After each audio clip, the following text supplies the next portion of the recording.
My brother first made my life miserable, then he got my wife pregnant. He wants my help after our parents disowned him and left me $2 million. In his rage, David, my younger brother, has always targeted me, contrary to popular belief. Jealousy did not instigate the scenario. The favored child was him, not me. It was useless for him to envy me. To give context, our mother was always kind to David. He was the most treasured of our children. She made him food and laundry. Even asked me to help him with schoolwork. We were connected, so I was supposed to help him. But I never got the same attention. I accepted this because I was self-sufficient. I may have been responsible for always meeting his needs without expecting anything in return. Only when he wanted anything did he contact me, and he never helped me. Unlike me, who was shy and introverted and preferred studying and spending time alone, he was raucous and wild like our father. However, I am honest and never sugarcoat. I suspect my mother disliked me because I'm forthright. This favoritism made David the family sweetheart, but I didn't mind because we were still growing up. The problems began when he teased me and mocked me because I was different from him. In addition to my height, he made fun of my glasses. After sneaking into my room, he would read my diary and complain to my mother. When I raged at him and complained to our parents about him violating my privacy, they laughed and said it wasn't a big deal. I was outraged he touched my privacy.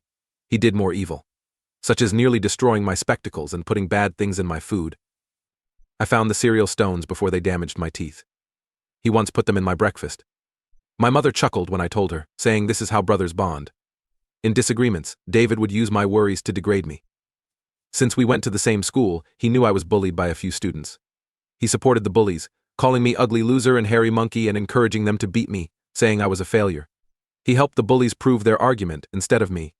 He advised me to commit suicide once when we were fighting over something so trivial I can't remember it. I could easily ignore most insults, but that one hurt since I was struggling with my mental health. I'm better today, but learning that my brother hated me and wanted me dead was upsetting. Because my father was often absent from work and my mother didn't seem to care, she once punished me for causing him to get annoyed. David tried to burn my hair in high school, which was horrific. Our mother bizarrely said he was playing. Who seriously acts this way? Fortunately, my father agreed with me and highlighted the issue. He threatened to report David to the police. My brother had never been punished for his behavior before. So this was a huge eye-opener. My father made it clear that David needed to respect his older brother. He was stunned by his discovery. My father entered my room to talk after some time. He kept telling David how similar they were, which was true, so I never expected his backing. Dad admitted that he had waited years for David to mature. But he was slowly realizing that David was becoming a major bully. This assurance from my father was reassuring, and I almost cried. With my confession, I detailed everything David had done to me over the years, including school bullying. My father was appalled by my hardships. The next day, he spoke with the principal to warn the bullies of the serious consequences of their actions. Later that night, my father told me I needed to be tough and fight bullies, so he signed me up for MMA at our neighborhood gym. I know it seems silly for a nerdy kid like me to learn how to fight, but I was dedicated. I managed my schedule to balance schooling and training, and mixed martial arts lessons changed my life and body. One day, David got up to his antics again. He stole my pocket money for helping with chores. I had put it aside for a while. David broke into my room without my knowledge. I caught him shortly before he left on his bike with his friends. David made fun of me by saying I had to run to my father for help when I asked him to refund my money. What made me punch him in the face is beyond me. After he slumped backward and was dumbfounded, I took my money from his pocket and flung him down. David's loud wailing created much comedy. However, my mother raced to help him and find out what happened. When she discovered out I had fought him, she was shocked and disciplined me, instructing me to be a better role model for David, who seemed to enjoy seeing me chastised. My mother also told my father I needed supervision due to my behavior. My father sternly sought an explanation from us. David tried to rationalize his theft by saying he needed the money for a date, and that I should help him since I was his brother. However, David's father told him that he was lucky I only punched him for stealing since anyone else would have called the police. He reminded David that he couldn't take others' property without permission. David threw a fit, possibly hoping our mother would agree with him, but our father persisted. After learning he would not be punished for being beaten, David exclaimed how much he hated me and rushed to his room, locking himself in. David distanced himself from me after that. Finally, he realized he could no longer frighten me, and that even his father no longer supported his terrible behavior. I felt equal for the first time in a long time. Despite being unable to physically harm me, he continued to verbally abuse me without our parents. As he aged, his anger and behavior worsened. He would ignore me and walk away while screaming nerd or loser when I asked a question. He left. He would talk to me through our mother if he needed to. She advised me to be more understanding when I asked why David couldn't speak with me. I couldn't tell if it was puberty or hatred. He made his comments intolerable, and I wanted to go. I wanted to leave. My mother constantly declined to arbitrate a sit-down meeting to discuss our issues. I repeatedly asked her to do this, but she refused. She dismissed my questions about why David had treated me so badly. After some time, I got a scholarship to my desired school for being the greatest student. My father threw a celebration for me, and my mother seemed happy. David remained distant and unappreciative of my achievements. On the day I left for university, I was excited for the future and relieved to be away from my poisonous home. The initial months of college were liberating. After leaving my limited upbringing, I made new friends, enjoyed my classes, and started building a life for myself. My continual anxiousness about David's verbal assault subsided, and I felt calmer. A friend introduced me to my future wife Karen at a fraternity party in my second year, and we hit it off. From a religious perspective, having children without marriage was inappropriate. We decided to be married right after graduation after learning she was pregnant in our senior year. Despite its small size, our wedding was joyful. We had a great day celebrating for our parents. At that time, I believed Karen was my soulmate. I always saw myself in a monogamous relationship with one woman to return home to and share my life with. Other women showed interest in me over the years, but I never pursued anything because I was happy in my marriage. Karen was my dream girl, and I never meant to hurt her. I later uncovered 2 instances of adultery in our marriage. She had a brief romance with an ex-boyfriend while visiting her family and a sporadic affair with her married coworker for years. Both relationships were short. Now that I think about it, I agree that some people find me naive. I forgave my wife whenever we were apart. I believed we could overcome these problems and did not want to raise our child in a dysfunctional household. I blamed my youth and lousy judgment for my affair with her coworker. Things seemed to improve. Even though I knew I could never trust her again, I tried to calm my fears. I knew I had to try hard to start over to forgive her, since it had been 4 years since her second deceit. I knew I had made the proper decision to give her another chance. We were happy as we planned our family's future, because Karen seemed to have changed. 3 months ago, she revealed that she had been having an affair for a long time, and that our boy may not be mine, destroying my life again. Her comments hit me like a ton of bricks. Astonishment, treachery, and disbelief overwhelmed me. Thank you. Her confession was so profound that I struggled to understand. Although confused, I was able to ask why she kept such a big secret, and how she could have done something so sad. As if emotionally detached from the anguish she inflicted, she responded coldly. Her unclear statements left me with more questions than answers. Confronting my damaged trust and mistrust of my family was awkward and painful. I persisted in asking Karen for the truth, because I believed I had a right to know the father of the child I had been raising since birth. She finally admitted David was guilty. As I asked Karen what she meant, my eyes widened in disbelief. She said she and David became friends after I introduced her to my family, and that she remained with us from Thanksgiving to New Year's. David was kind to Karen, unlike his usual frigid attitude towards me, which made me delighted because I didn't want Karen to feel unwelcome. Karen spent as much time as possible with my mother since she wanted to join my family. She asked about David and my rift after noticing it. I admitted our relationship was fragile and warned that his unresolved sentiments would prevent us from reuniting. Karen understood, but she started to include David in our activities to deepen our bond. She always asked David what movie we should watch, and we always watched his choice. I was glad David and I could talk during this time, unlike his usual silence. I remember Karen and David playing video games, but I never paid much attention to it. Karen told me David told her about his breakup and his problems. His vulnerability led him to become friends with her. She mentioned that he would flirt with her innocuously while I was away, and things got out of control. I felt dizzy and uncomfortable seeing my wife and brother sleeping together. Karen's impulsive choice to go home instead of celebrating New Year's with me was because she felt awful and distanced from him. Despite my many attempts to keep her, she left. I had no worries when we met at college after the holidays because she was in her usual cheery mood. After 2 weeks, we learned she was pregnant. Karen knew she couldn't tell if the child was mine or David's, so she stayed with me since I was the more reliable sibling. We married for this reason. It looked like my world was ending suddenly. My beloved son may not be mine. Karen subtly nodded when I asked if she had been having sexual contact with David recently. She said they never stopped talking because of their chemistry. They would hide in hotels and lie about working overtime. She admitted to using 50% of her professional vacations for romantic getaways with him. When I questioned Karen why she married me if she wanted my brother, she said she didn't want to break the marriage. She chose to stay since I was a great father to our son. She said she made a mistake and didn't realize when to quit. I thanked Karen for being honest, but I also told her I was leaving. When she started crying, she prayed for forgiveness and expected me to yell. Instead, I packed my clothes calmly. If I loved Karen, I should fight for her, and mistakes are unavoidable in any marriage, she said. She said mistakes are inevitable. She changed her strategy after realizing I wouldn't act and said our son would be affected by a divorce, and that youngsters shouldn't be reared in conflict-ridden homes. After I reminded her that I may not be the child's father, she cried more and called me cruel. She apparently thought I would never quit the marriage. I may have contributed to prior mismanagement. I loved her, but I thought it was more because we had been together since college and had a son.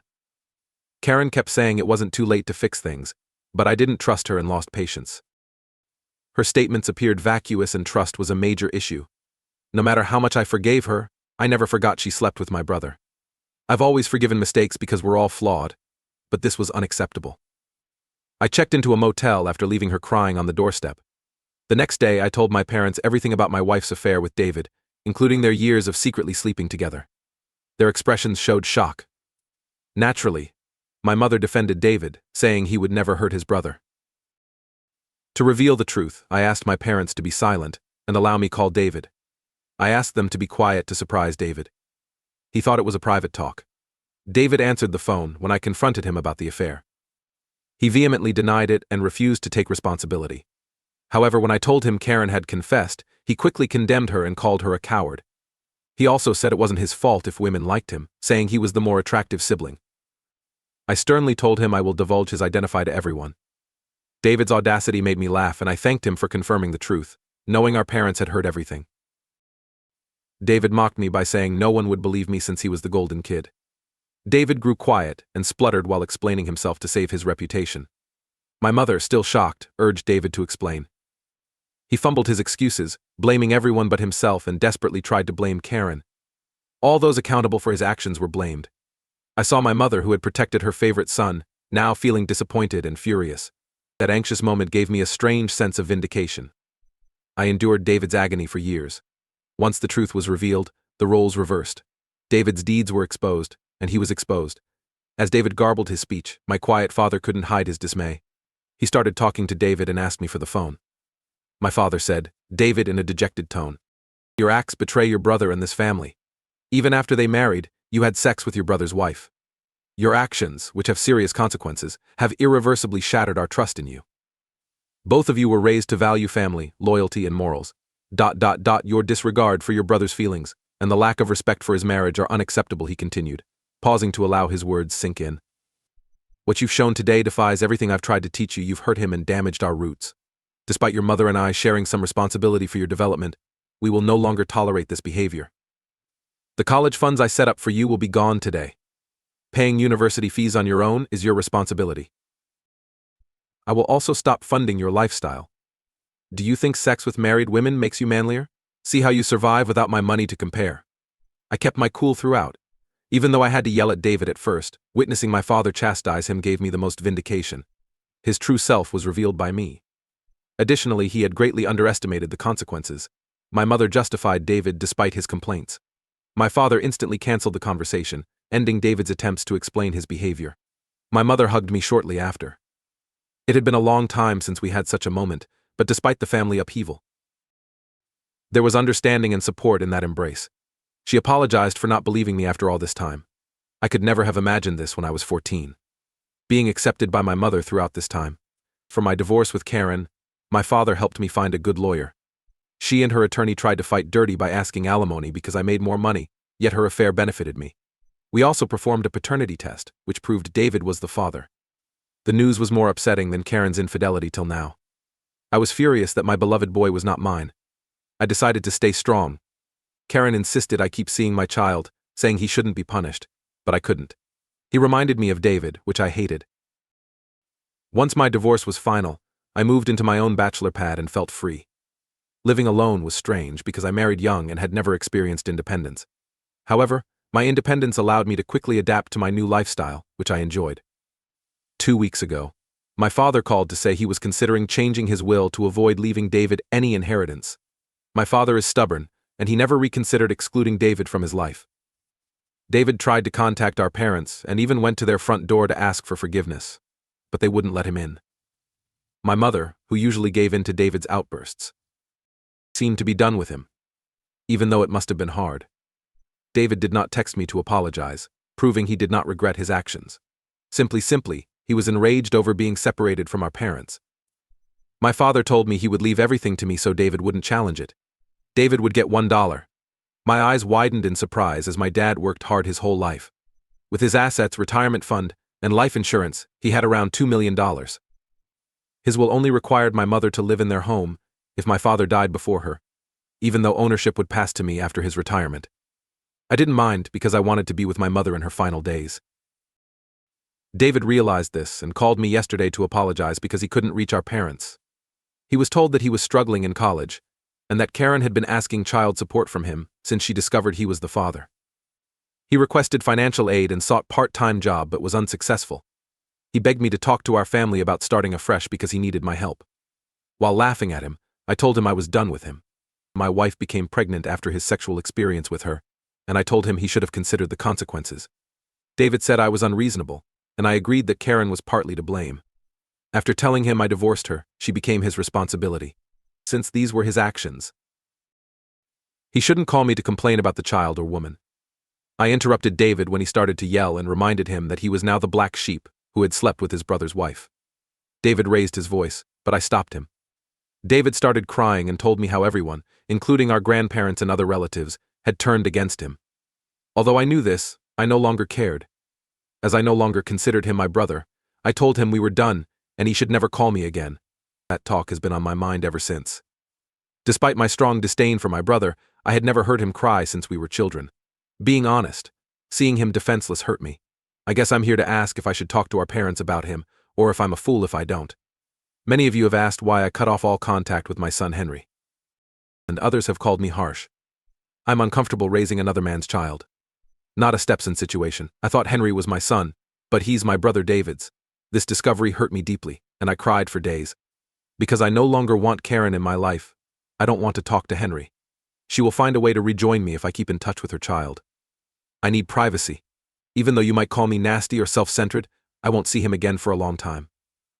Most of you accurately recognized my mother as the one who informed David of my father's will amendment. David called me as a final attempt to fix things. She cried when I addressed her in front of my father, saying I had chastised David enough, and he had received his lesson. My father convinced my mother that David's actions could be forgiven. He could never forgive her for such a treachery, therefore he ended their marriage. This admonition made my mother quiet. My father made it clear that she may go if she had another conversation with David, and we uncovered the truth. As mentioned, my dad is stubborn. I believe my mother will learn from her experiences. Reddit for update 3. 5 months have gone since my last update. My dad and I have gotten along better in recent months. My father and I golf weekly. Additionally, he treats me like a buddy rather than a son. Despite missing David, my mother has avoided contact with him. My cousin told me that David had been begging for money and had to drop out of college because he couldn't afford it. Besides working as a mechanic, he and Karen live together. It looks they're raising Henry together, so that's fantastic. My parents never mentioned David, and I never did either. Everyone who has asked says I'm doing well. My salary has improved significantly after my promotion 2 months ago. I've avoided dating despite feeling like I need time to heal. I've started treatment, so we'll see what happens. Thank you for watching. Please subscribe and hit the notification bell to be updated on additional amazing real-life stories in your area.